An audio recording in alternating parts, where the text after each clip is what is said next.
Hello everyone, welcome back to my channel. And in today's video, I am going to explain you the chapter The Merchant Purse, which is the chapter 2 of your new English Mulberry book. So let's start our explanation.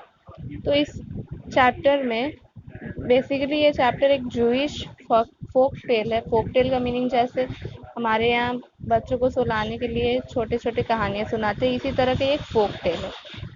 तो इस story में एक old woman की ये story है जिसे market में एक पर्स मिलता है. उसके आगे क्या होता है, let's read the story. A rich merchant once lost his purse at the marketplace. A poor old woman found the purse. She opened it and saw that it had 100 gold coins. तो होता कुछ ऐसा है कि एक rich merchant मतलब एक rich businessman एक दिन बाजार में अपना एक पर्स वो गुम कर देता है. तो वो पर्स फिर किसे मिलता है, एक गरीब बूढ़ी औरत को. वो उस पर्स को खोलकर देखती है और उसमें उसे दिखता है कि 100 गोल्ड कॉइन्स है, 100 गोल्ड कॉइन्स है. Just as she was wondering whose purse it was, she heard the merchant shout, "A reward! I will give a reward to anyone who finds my purse."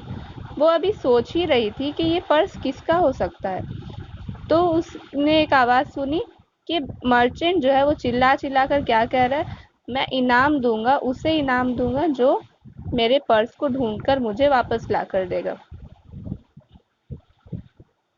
The old woman gave the purse to the merchant. "Here is your purse," she said. "Will you give my reward?"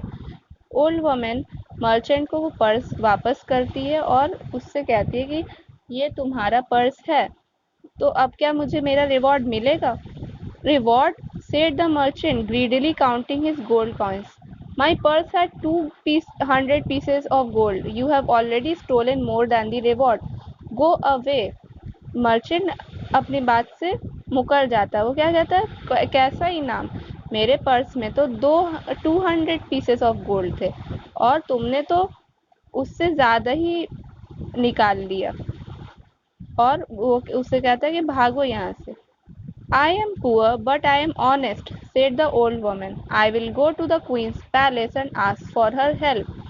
Old woman क्या कहती है कि मैं भले गरीब हूँ लेकिन मैं बहुत ज़्यादा ईमानदार हूँ और मैं जाऊँगी महारानी के पैलेस में और मैं उनसे मदद मांगूंगी. The queen called the merchant and listened to both sides of the story. Then she said, "I believe you both. The merchant's purse had 200 pieces of gold.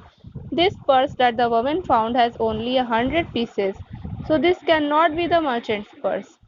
तो क्वीन जो है मर्चेंट को बुलाती है और दोनों की तरफ की कहानियाँ सुनती है. फिर क्वीन क्या फैसला सुनाती है कि मुझे तुम दोनों पे भरोसा है.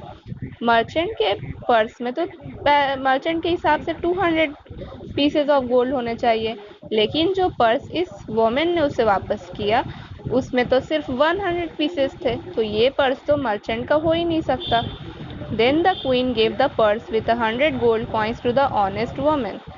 The merchant had nothing to say. He knew that this was his punishment for being dishonest and greedy.